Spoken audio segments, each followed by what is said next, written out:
I know we're ending on kind of a somber note right here, but trust me, it definitely gets better.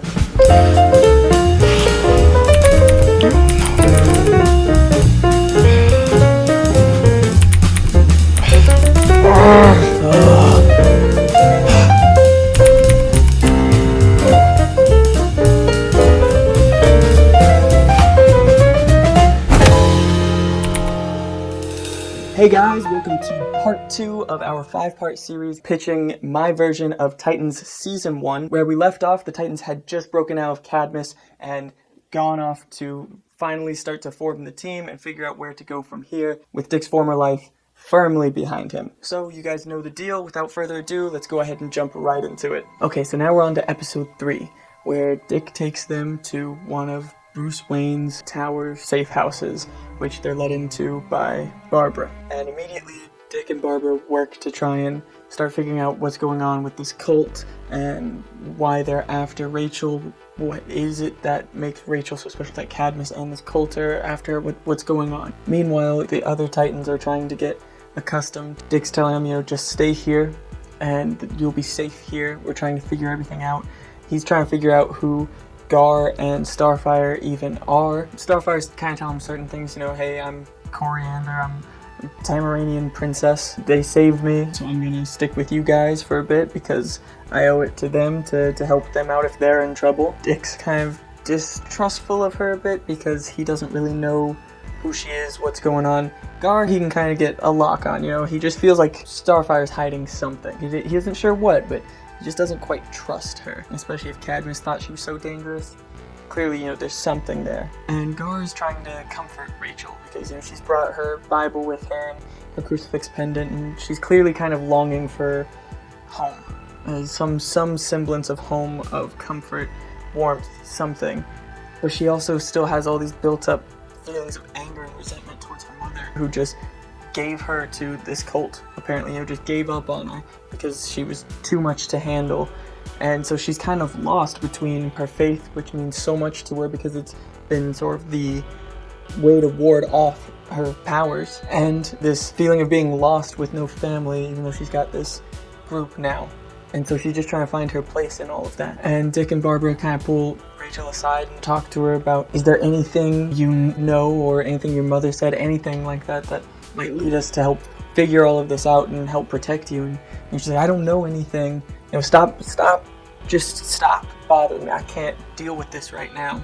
I don't know what's going on. I just want to be normal. And while they're doing all the research, trying to figure everything out, Starfire actually offers to train Rachel, to help her control her powers. It says, hey, if you can control your powers, maybe you won't have to feel so afraid and you can sort of take some of that back. So they start doing some training. Beast Boy saying, if you don't want to do this, you don't have to train. But, Corey is able to show Rachel some techniques for controlling her emotions and controlling her abilities and sort of help her get a little bit of agency and autonomy. But still, it's very hard for her and still very frightening to her. But that really only increases Dick's distrust of her because, she seems a little too eager to get to the training. She knows how to fight, clearly, and that's concerning to him. And Dick and Barbara are using all of the resources of the tower, of that computer link. And they can't really figure out much because there doesn't seem to be any record of them anywhere. But through the information they have about Rachel's mother, they're able to track her back to this condemned building. It's abandoned now, but there was believed to be a group operating in that building. And they're not really sure, what is to find there, but at least it's a lead. So Barbara says, okay, let's bring this to the others and formulate a plan. And Dick agrees, but inside he's thinking something else. And so that night, he runs off to go investigate himself. And he gets to the building, and it's just like this old shack, this old house. He can see all these sort of prophetic hieroglyphs scrawled about on the walls and these various texts that are in a different language he can't even read.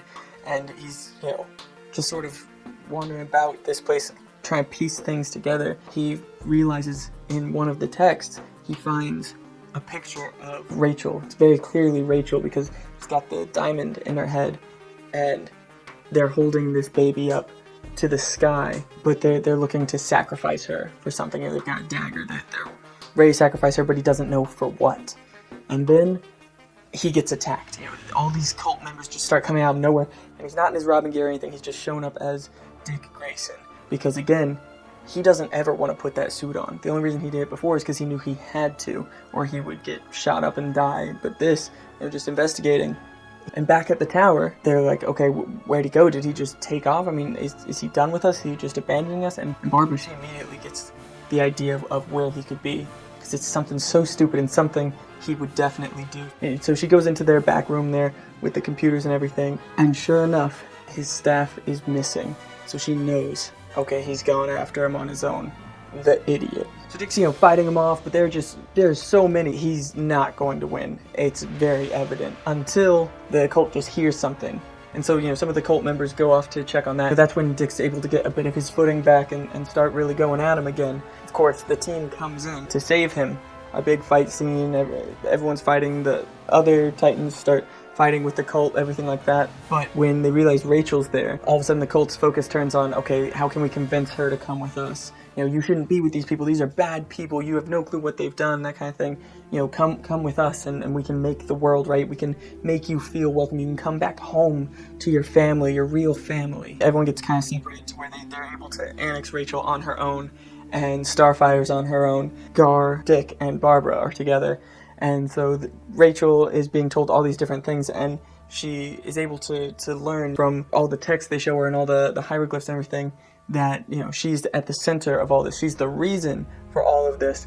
And then she learns that her adoptive mother was a former member of this cult who left and who was trying to protect her. And she realizes her mother never would have given her back to the cult. The cult hates her mother for leaving, for trying to keep her from them.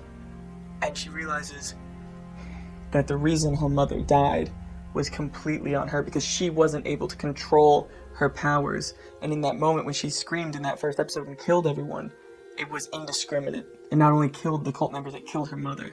And she just feels like such a disgusting monster, unable to control it. She's just this weapon of mass destruction. And so she, again, wells up with all this emotion. She tries to keep it in with all the techniques that Starfire has been showing her, but she just can't hold it in. She's trying, but it goes wild. And Gar and Dick and Barbara, they come in, they try and help her, and she can't stop it, and they get caught up in it too. So now they're being swirled around, and their insides are beginning, that process of being ripped out. And that's when Starfire comes in. She talks her through the breathing techniques they went through. She talks her through controlling it and taking hold of her power, feeling it and directing it as she wants. And she's able to calm Rachel down. And Rachel lets everyone go. Everyone sort of regains themselves. And the Titans, they just worry about getting Rachel out of there. And Rachel grabs some of the text. She says, I have to know who I am, what this is. And so she snags up one of the books as the Titans are wrenching her out of the building, and they get back to the tower. And Barbara looks at Dick and she goes, that was stupid. That was just completely idiotic to go on your own and not tell anyone. Have no one there for backup, have none of your gear. You weren't prepared, you didn't know what you were walking into. You could have died. And he says, I know. You're right. I know. I should have let you know. I should have. And she said, you should have let everyone know. Okay? You should have talked with these people who came to save your life. They're a part of this too. You can't be acting on your own. I mean, that's the kind of thing Bruce would do. And Dick is just crushed. Because she's telling the truth. It's right. That is what Batman would do. She's right. And he hates that. We end with Rachel with this book. She now has access to something connecting her to her past and who she is, who she was, how all this ties into her. She starts to crack it open. Cut to episode 4. So now we have the team all together as they discuss, okay, what's our next step? And they all kind of agree, we have to learn more about this cult, about what we're actually going up against, or else how are we ever going to be able to do anything to help Rachel. Starfire suggests the best way to learn about this threat is through the text they have now, is through essentially Rachel. No one can read that book, but maybe she can. Maybe it's somewhere laden inside of her. Rachel's clearly uncomfortable with that because she's curious, but she's also so afraid of what this is, of what she is, and what it could mean. And Gar starts standing up for her immediately. She's not comfortable with that. We shouldn't put that on her. There's got to be another way. We can figure something out. Barbara's right there at Gar's side saying, we don't know what'll happen if, we do open this can of worms, what could happen? Could this signal them? What happens next? We don't know. We need to learn more before we take that step. And Rachel's kind of sitting there quietly, just letting them debate until Dick says, for the first time, I actually agree with Starfire. Because this whole time they've had sort of a bickering relationship, but he's like, I think she's right. We need to know more. And the only viable lead we have right now is this book. And so there's more bickering and arguing, but Rachel says, I'll do it. And she's looking at Dick, she says, I'll do it, because she trusts him. He's sort of established himself as kind of a big brother figure to her. She trusts him, she'll do it for him. So we cut to them all gathered around her. Corey telling her, hey, I'll be right here if you need anything to help calm you down, to help you control that. And Gar says, if you don't want to do this, you don't have to. Don't listen to them. You don't have to do this. She says, it's okay, I'll do it. It's fine. She starts reading the text. Azarath, Metros, Synthos, all that. And she goes into this internal trance. She's walking through this ethereal kind of plane and has an experience where she meets her father. And she's being told, together we can be more powerful than ever before. And anyone you want to help, we can help everyone. And not just on this planet, but the next and the next. And that's when she looks around and sees that this ethereal plane, this ethereal landscape is starting to crumble.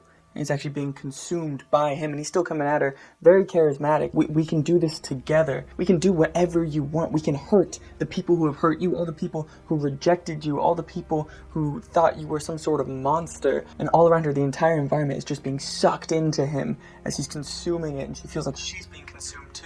And outside, her body is starting to convulse, and she's being torn apart inside because of this mental and spiritual conflict with her father. The Titans are freaking out, and Corey's trying to calm her down using those breathing techniques, walking her through that, and Dick is grabbing a sedative and puts that in, and they're able to snap her out of it, but she's in something of a catatonic state, almost like a sort of a temporary comatose. And Gar just loses it. She didn't want to do this. She made that clear, and you made her do this because she trusted you. He's looking at Dick, he's like, she trusted you, and she did this for you. I looked up to you, you were supposed to be a hero who helps people, and you haven't helped anyone, you've just used them. And Dick, he's just kind of speechless. I'm sorry, and Gar drops his first cuss of the series, and he says, fuck you. I want it to be like you.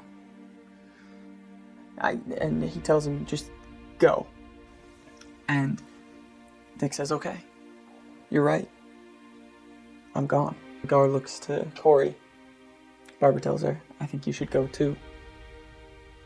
And Dick asks Barbara to look after the kids, take care of them. And Dick and Corey leave. Alright, and that was my pitch for episodes 3 and 4. I know we're ending on kind of a somber note right here, but trust me, it definitely gets better. So let me know what you guys are thinking of the series so far, my ideas, what you want to see, that kind of thing, and even, just throw in what you're thinking of the current season of Titans that's out right now. Let me know what other kind of videos you want to see, but I'm going to go ahead and start working on those. Thanks, guys.